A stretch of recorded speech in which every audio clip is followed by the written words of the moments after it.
नमस्कार, मैं Praveen बदाने, service engineer from इकोजन। ये यहाँ पे अपना 7.5 एचपी का सोलर पंप लगा हुआ है। इसमें शॉर्ट सर्किट का फॉल्ट आ रहा है। तो ये शॉर्ट सर्किट का फॉल्ट किस कारण आता है, किस कारण से यहाँ पे आ रहा है और इसका सोल्यूशन कैसे निकालना है और पंप कैसे ऑन करना है, इसके बारे में हम आज जानकारी देखने वाले हैं। बेसिकली शॉर्ट सर्किट फॉल्ट ये जो आता है, ये मोटर साइड से हो सकता है, कंट्रोलर साइड से हो सकता है, या फिर अपनी जो मोटर केबल है, कंट्रोलर से मोटर तक जाने वाली जो सबमर्सिबल केबल है, इसमें कहीं पे अगर कट लग गया है और केबल शॉर्ट हुआ है तो उसके कारण भी आ सकता है। दूसरा है, इसमें अगर आपका ऊपर से केबल सबमर्सिबल केबल पूरा क्लियर है, लेकिन नीचे जो हम मोटर के पास में जो सबमर्सिबल केबल का जॉइंट मारते हैं, वो जो जॉइंट होता है वो कभी कभी लीक हो जाता है या फिर डैमेज हो जाता है, तो उसकी वजह से भी शॉर्ट सर्किट फॉल्ट आता है। कभी कभी मोटर बॉडी अर्थ हो जाती है, मोटर कीचड़ में चलने के कारण हीट होके कॉइल बर्न हो जाती है, उस टाइम पे भी शॉर्ट सर्किट फॉल्ट आता है। और इसमें एक ड्राइव पीसीबी का भी, अगर बारिश का मौसम है, कभी लाइटनिंग हो जाती है, लाइटनिंग होती है तो उस टाइम पे कभी कभी ड्राइव पीसीबी शॉर्ट हो जाती है, तो उसके वजह से भी शॉर्ट सर्किट फॉल्ट आता है। तो अभी हम चेक करते हैं, देखते हैं शॉर्ट सर्किट फॉल्ट जो है अपना यहाँ पे साइड पे किस साइड से आ रहा है और इसको कैसे रिजॉल्व करना है वो हम अभी देखते हैं। ये अपना इकोजन का कंट्रोलर है और यहाँ पे देख सकते हैं डिस्प्ले पर जो भी पैरामीटर्स दिख रहे हैं उसमें अभी जो फॉल्ट शो हो रहा है वो शॉर्ट सर्किट का फॉल्ट दिख रहा है। अभी देखते हैं, ये देखिए शॉर्ट सर्किट रिस्टार्ट सिस्टम, ये फॉल्ट आ रहा है। तो यहाँ पे अभी हमें चेक करना है मोटर साइड से इशू है या फिर कंट्रोलर साइड से है या फिर केबल कहीं कटी हुई है, वो हमें चेक करना है।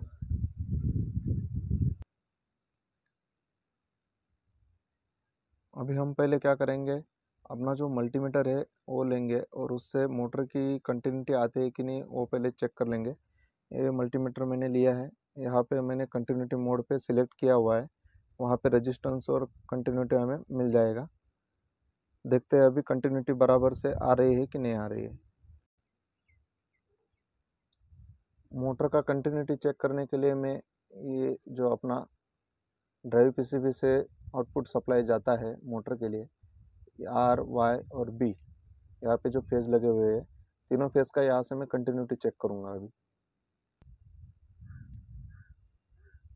अभी आप देख सकते हो मैं आर वाई ये दो फेज का कंटिन्यूटी ले रहा हूँ। यहाँ पे देखिए कंटिन्यूटी आ रहा है। अभी मैं लूँगा वाई और बी, वाई और बी ये दोनों फेज का भी कंटिन्यूटी आ रहा है, लेकिन अनबैलेंस आ रहा है थोड़ा। और मैं अभी लूँगा आर और बी फेज का कंटिन्यूटी,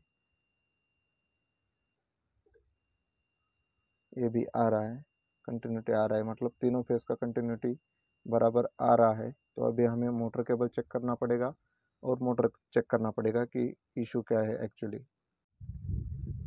कंट्रोलर साइड से शॉर्ट सर्किट इशू है कि नहीं है ये जानने के लिए हमें मोटर को जाने वाला जो यहाँ से अपना आउटपुट का केबल है ड्राइव पीसीबी से मोटर के लिए जो जाता है, मोटर का केबल निकाल लेना है और ये जो तीनों फेज है ये सेपरेट कर लेने हैं, अलग अलग, एक दूसरे को टच ना हो ऐसे।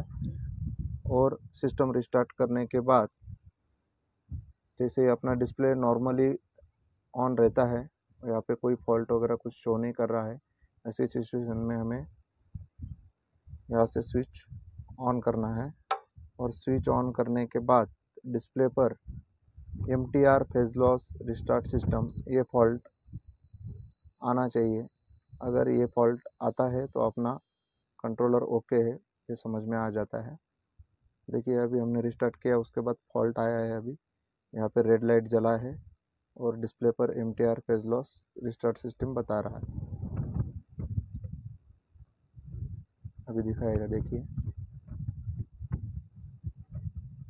MTR phase loss restart system, इसका मतलब अपना कंट्रोलर साइड से शॉर्ट सर्किट का कोई फॉल्ट नहीं है, कोई इशू नहीं है।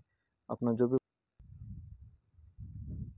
हमने मोटर केबल पूरी चेक कर ली है, लेकिन मोटर केबल में कहीं पे कट वुट नहीं मिला है। तो हमने मोटर ऊपर निकाल के देखा और मोटर अभी तालाब में से ऊपर निकाल लिया है। तो यहाँ पे हमें थोड़ा सा केबल जो है मोटर का कट मिला है और अभी हम मोटर का कंटिन्यूटी देखेंगे। देखते हैं मोटर भी शॉर्ट है या फिर और कुछ भी इशू है। तीनों फेस का मोटर का कंटिन्यूटी आ रहा है, इसलिए अभी हमें चेक करना है कि मोटर कहीं इंटरनल शॉर्ट तो नहीं हुई है। इसलिए मैंने अभी ये कंटिन्यूटी मोड पे मल्टीमीटर रखा हुआ है। एक मेरा जो प्रोब है वो मैंने एक फेस को लगा दिया है ब्लू को, और अभी मैं एक प्रोब जो मोटर को लगाऊंगा। ये देखिए मोटर को लगाने के बाद में कंटिन्यूटी आ रही है, इसका मतलब मोटर जो है इंटरनल शॉर्ट हो चुकी है, इसका वाइंडिंग जो है बर्न कहीं पे हुआ है। तो अभी इसी तरह से मैं दूसरा फेस भी चेक कर लेता हूँ, कहीं दूसरा फेस भी तो शॉर्ट नहीं है। और मैं मोटर के बॉडी को टच कर रहा हूँ प्रोब, तो ये भी कंटिन्यूटी बता रहा है, इसका मतलब मोटर रेड फेस भी शॉर्ट है। ये अभी वाई फेस बचा था अपना, अभी उसका भी मैं चेक कर लेता हूँ। ये देखिए ये भी कंटिन्यूटी बता रहा है, इसका मतलब अपना मोटर जो है तीनों फेज में शॉर्ट हो चुका है। इसका मतलब मोटर की वाइंडिंग बर्न हुई है और ये तीनों फेज में कंटिन्यूटी बता रहा है, मोटर के साथ में बॉडी अर्थ हुआ है, मतलब मोटर जल चुकी है। तो अभी मैंने ये क्या किया, तीनों फेज, ये दूसरा तरीका है, इससे भी हम चेक कर सकते हैं। तो तीनों फेज को ट्विस्ट कर लेना है, एक प्रोब मोटर केबल को लगाने का है और दूसरा जो है मोटर को लगाना है। तो यहाँ पे भी कंटिन्यूटी बता रहा है, यहाँ पे तीनों फेज ट्विस्ट है, इसका मतलब हम ये कंफर्म नहीं कर पाएंगे कि ये तीनों में से कौन सा गया है। तो जब तीनों फेज गए तो ये चेक कर सकते हैं या फिर ऐसे भी चेक कर सकते हैं, लेकिन कंफर्म करना है तो एक एक फेज जब हम चेक करेंगे RYB का, तो उसमें हमें कंफर्म पता चल जाएगा कि कौन सा फेज शॉर्ट हुआ है। तो ये देखिए तीनों फेज शॉर्ट है और मोटर बॉडी अर्थ हुई है अपनी, मोटर इंटरनल शॉर्ट हो चुकी है।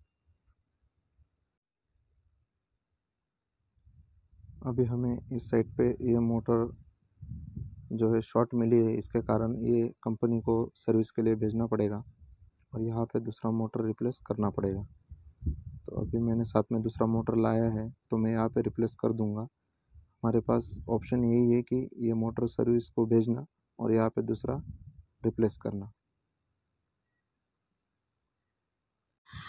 मोटर रिप्लेस कर दिया है, सोलर पंप ऑन हो गया है। ये आप देख सकते हैं तालाब में मोटर डाली हुई है, पंप ऑन हो गया है। अपना शॉर्ट सर्किट का इशू जो था वो सॉल्व हो गया है। इकोजन के साथ जुड़ने के लिए धन्यवाद।